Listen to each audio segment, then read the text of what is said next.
Bismillahirrahmanirrahim. Assalamualaikum warahmatullahi wabarakatuh. Alhamdulillahirrahmanirrahim. Kali ini saya diberikan kesempatan oleh Allah Subhanahu wa taala untuk bisa berbagi ya pada channel YouTube ini ya, atau pada video ini. Nah, ini insya Allah saya akan berbagi bagaimana caranya untuk menentukan judul skripsi.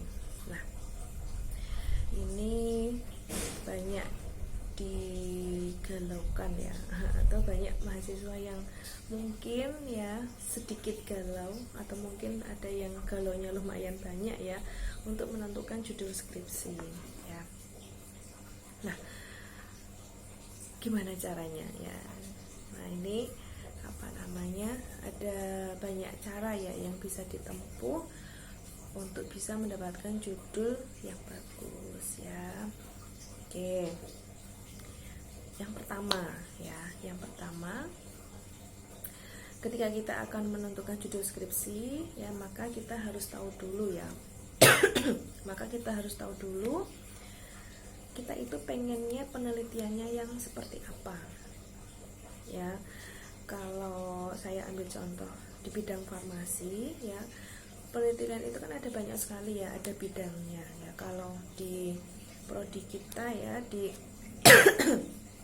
di farmasi UMPP ini kita bagi menjadi 4 bidang ya.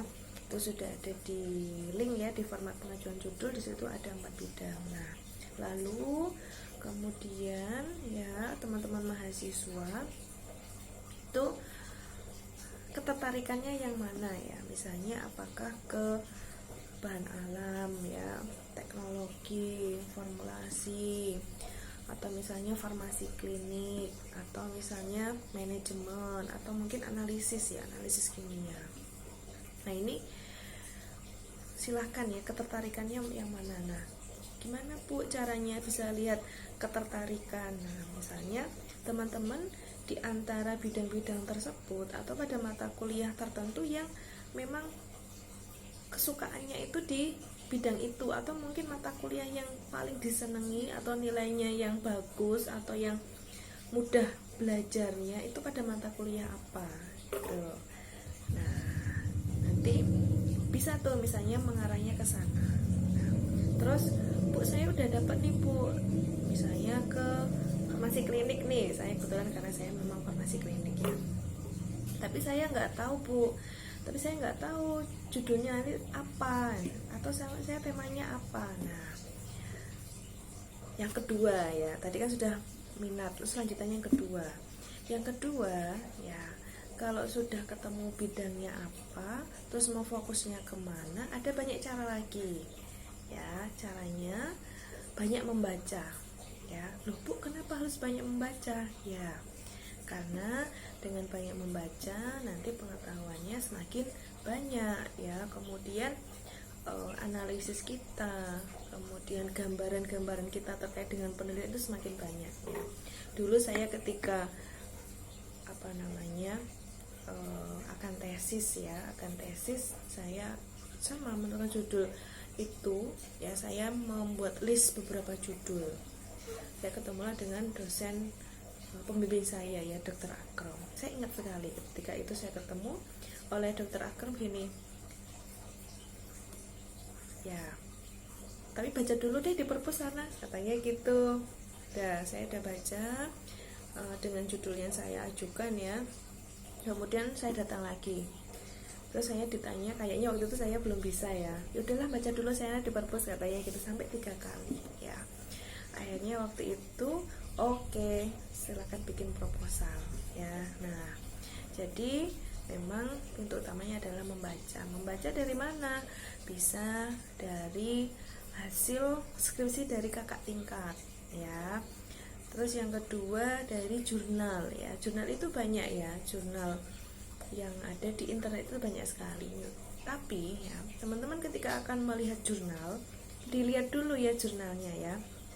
Jurnalnya dilihat dulu, apakah jurnalnya itu dari misalnya teman-teman diploma ya, atau dari sarjana, atau mungkin malah tesis ya. Nah, di sana teman-teman akan melihat penulis pertamanya siapa ya.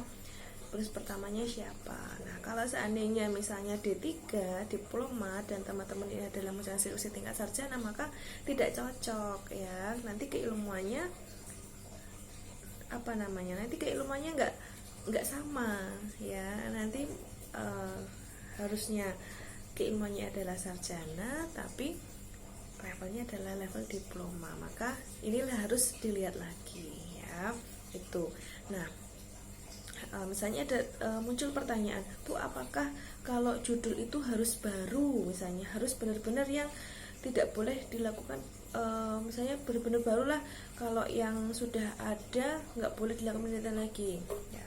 Sebenarnya boleh-boleh saja ya, boleh-boleh saja. Nah, nanti ada pertanyaan, keterbaharuannya di mana misalnya ya. Kalau seandainya teman-teman ya ambil dari kakak tingkat, nah biasanya teman-teman nanti akan bisa baca pada bagian saran. Di sana ya akan dituliskan kira-kira saran penelitian selanjutnya apa ya. Nah, peneliti ya ketika melakukan sebuah penelitian, dia tentu akan menemukan berbagai macam berbagai macam penemuan. Nah, di sana yang penemuan itu tidak bisa diselesaikan pada waktu penelitian tersebut ya, karena terbatas oleh variabel ya. Itu maka peneliti bisa menuliskan pada saran penelitian selanjutnya supaya dilanjutkan oleh peneliti yang lain, atau dilanjutkan lagi ketika peneliti itu S2 atau lanjut S3. Nah, teman-teman bisa membaca pada bagian saran ya, pada saran penelitian ya. Kan ada bab 5 itu kesimpulan dan saran ya. Bisa dilihat pada bagian skripsi bab 5, atau mungkin di jurnal juga ada bagian saran, nanti bisa baca di sana. Tuh ya. Kemudian yang ketiga ya, kalau tadi sudah tahu bidangnya apa, minatnya apa ya, kemudian mau mengarahnya kemana.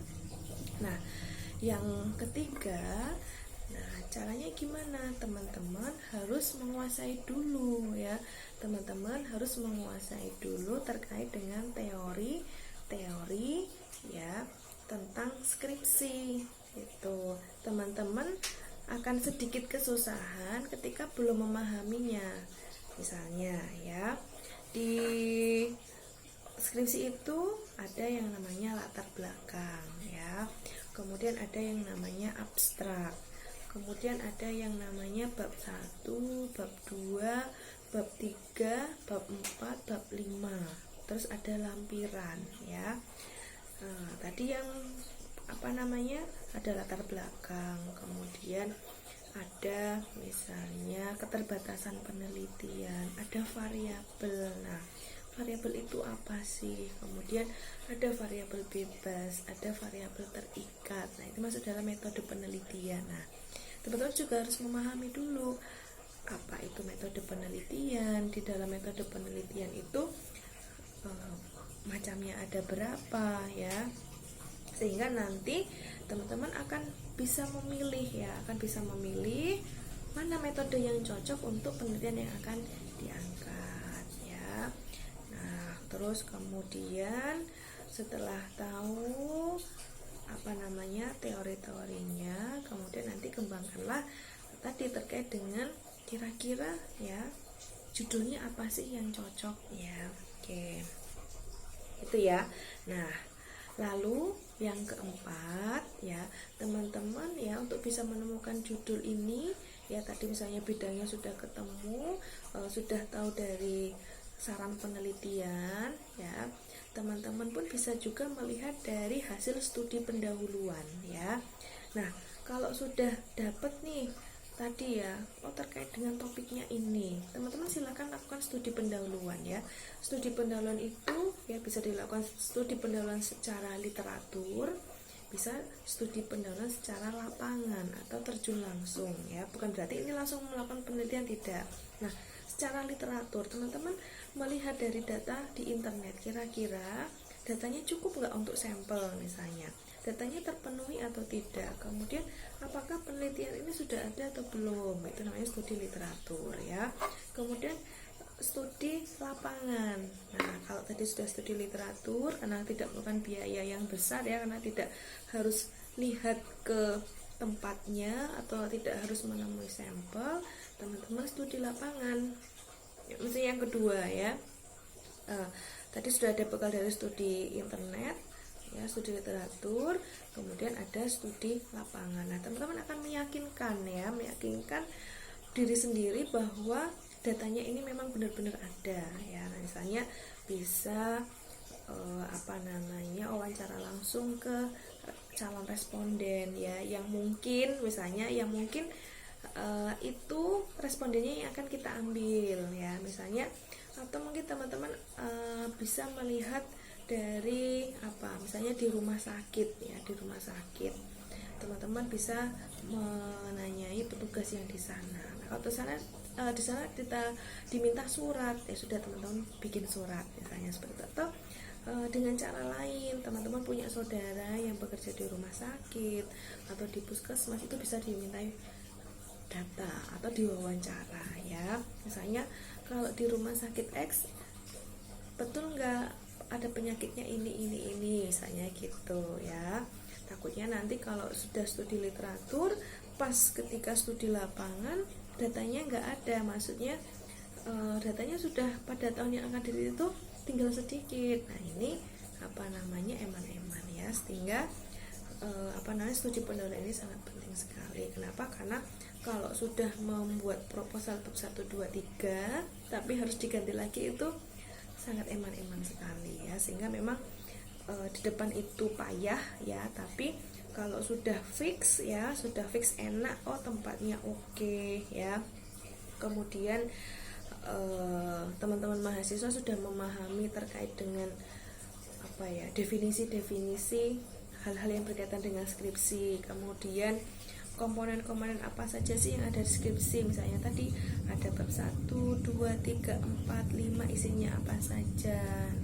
Nah, kalau sudah seperti itu ya, nanti teman-teman ya bisa nih mengerti judul yang pas adalah ini. Kemudian nanti bisa konsultasi ke dosen pembimbing atau mungkin dosen pembimbing akademik yang akan bisa mengarahkan judulnya gitu ya. Begitu ya.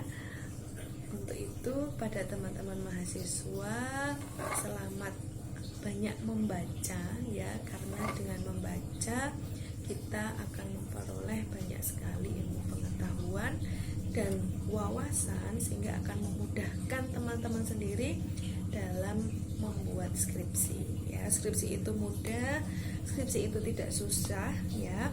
Yang penting ya, ambillah tema skripsi yang diminati ya, ambillah tema skripsi yang itu memang bisa ya, yang yang itu dikuasai. Jangan ambil tema skripsi yang itu kita tidak mampu ya, karena seseorang itu ya, atau mahasiswa itu pasti ada nih yang mata kuliah ini bisa, ada mata kuliah ini nggak bisa ya, atau mungkin ada bisa semua, tapi pasti ada yang diunggulkan dan ada yang mungkin ada beberapa yang mungkin kurang disukai. Nah, yang kurang disukai ini nggak usah diambil ya, nggak usah diambil temanya. Kenapa? Karena kalau nggak disukai nanti kepentok ketika ini nggak tahu jadinya pusing, stres ya.